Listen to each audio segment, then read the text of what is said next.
but I'm just going to give you one. If you decided to cut your calorie intake by about 160, 200, let's say 200 calories a day, over a year, you would probably lose between 12 and 15 pounds in a year. But here's the deal. If you eat an additional 200 calories every day, you're going to gain 12 to 15 pounds in a year. You're going to compound the effect of your actions and behaviors no matter what you do. So here's how Darren Hardy describes it. It's your choices, which are your thoughts, your decisions, coupled with your behaviors, what you do, eating 200 more calories a day, every day consistently, that's your habit, doing it consistently, over time creates your result or your goal. So if you want a goal to lose 15 pounds this year, then you need to cut your calories by 200 calories a day. But see, the thing is, 200 calories a day is not anything that you're going to really notice. Like, it's hardly anything at all. You can just switch out one of your snacks. You can skip breakfast. Just do some little small thing. Look at your diet and where can you cut out just 200 calories a day? Maybe it's your morning latte. Maybe you could eat it without sugar. There's so many little tiny things that you could do to cut out 200 calories a day that would compound you losing 15 pounds, 14, 12, 15 pounds in a year. That works in every area of your life. So if you compound anything that you do, exercise, nutrition, reading a book to get more education a little bit every day, 15 minutes, 10 pages, something like that, meditating, yoga, anything that you do consistently over time will have a compound effect. Saving money, save $10 a paycheck. Over time, this is going to have an effect. You save $100 a month, you've got $1,200 at the end of the year, right? And it doesn't seem like it's a big deal when you're doing it, but over time, it makes a big effect. So that's what I want you to think about as we're moving forward, the compound effect of your actions, your behaviors, your choices. Darren Hardy says the compound effect is progressive, accumulative, small changes made consistently over time. What area of your life could you make a small change? So I want you to look at your goals. And if you have a weight loss goal, pick a small change that you can do consistently over time.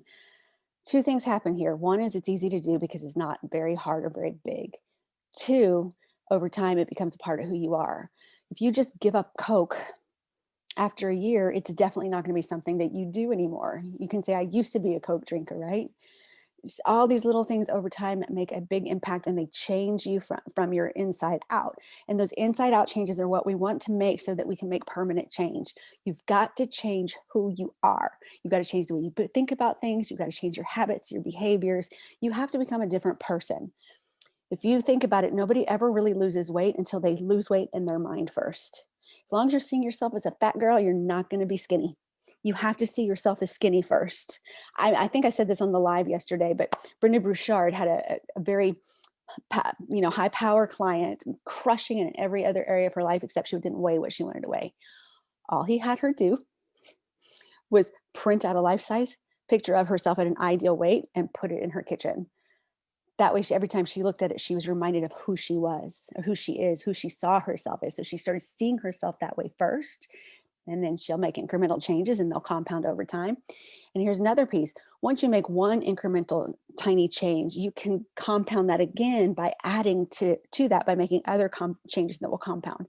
But you want to start with one, make it doable, make it something that this is your minor, this is the least or most you're going to do. You're going to at least give up 200 calories a day and you're going to figure out what that is. You're going to at least walk for 15 minutes a day and you're going to figure out what that is. That's it. That's what you're going to do. And then do it in one area, make that a part of your routine, at least 30 days. John Asseroff says 100 days. So 21 days, like it might become kind of like a habit, but it doesn't change you inside here. You've got to change from the inside out. So do the work, put in the action, make it something, a minimum or a most, do it small, incremental over a long period of time, and you're going to make your change. So here's day 5. You don't have homework. You can make that into homework. You can take a look at all the areas and pick one thing. Actually, that's not a bad idea. So why don't you pick one little tiny incremental change that you can make in every one of your goal areas? Pick a minimum or a maximum, but everything else, just keep working on the things we've done in day 1, 2, 3, and 4, because there's a lot of really good work to dig into there that's going to make a powerful difference for you from the inside out.